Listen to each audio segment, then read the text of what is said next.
Тиснение кожи закончено, и теперь можно заняться изменением ее цвета. Для этого нам понадобится морилка, пипетки, кисточки,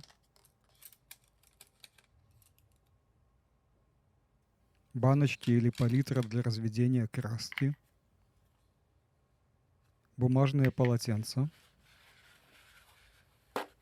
кусочек овечьей шерсти и емкости с водой. Пипеткой удобно пользоваться для того, чтобы набирать краску или морилку из большей емкости в меньшую. Если морилка для кожи попадет на ваши пальцы, ее будет очень тяжело отмыть. Поэтому большие емкости с морилкой лучше всегда держать закрытыми. При рисовании морилками всегда нужно начинать с более светлых тонов и только потом переходить к более темным.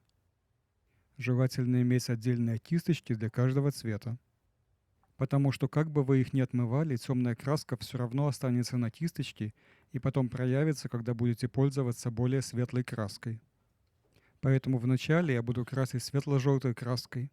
Я пройду ей по всему рисунку от начала и до конца ремня. После этого я буду пользоваться красно-коричневыми оттенками, чтобы сделать переходы цвета и яркости. Когда вы пользуетесь красками или морилками, полезно представлять себе диаграмму цветов, чтобы знать, какие цвета дополняют друг друга. Например, если смешать желтый и синий, то получится зеленый. А если размешать зеленый с красным, то получится грязь непонятного цвета. После того, как рисунок по всей длине ремня покрашен желтым, я беру красно-коричневую морилку цвета Canyon Tan. Это тоже морилка на водной основе, и чтобы сделать плавные переходы цвета, я буду разбавлять ее, постепенно уменьшая количество воды таким образом, чтобы стопроцентная концентрация морилки оказалась в центре рисунка.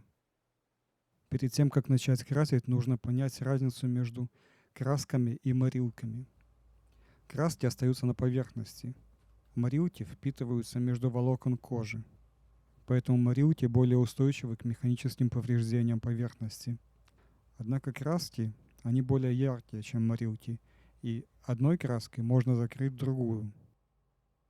С морилкой так не получится, поэтому морилки мы всегда начинаем красить с более светлого и потом переходим в более темные тона. Важно не перегружать кисточку краской, то есть не макать ее слишком глубоко, не макать ее глубже, чем наполовину длины ворса. Иначе излишки краски с кисточки разбегутся совсем не туда, куда вы хотели бы, чтобы эта краска попала. В этом проекте я использовал водные морилки EcoFlow. Один слой Sunshine Yellow, желтая морилка, и 3 слоя Canyon Tan. Это красно-коричневая морилка. 3 слоя для того, чтобы добиться плавного перехода цвета. Фон вокруг дизайна был покрашен коричневой морилкой Java Brown. После того, как кожа высохла, я увидел, что рисунок оказался слишком яркий и светлый для мужского ремня. Поэтому я разбавил темно-коричневую морилку цвета Dark Brown пополам с водой и прошелся еще раз по всему ремню. Такие шарики из бараньей шерсти очень удобны для нанесения морилок или масла. Если покупать их в большой упаковке, то по цене они получаются практически как одноразовые. После покраски кожу растительного дубления нужно обязательно защитить. Для этого я покрыл ее прозрачным матовым защитным слоем Satin Sheen.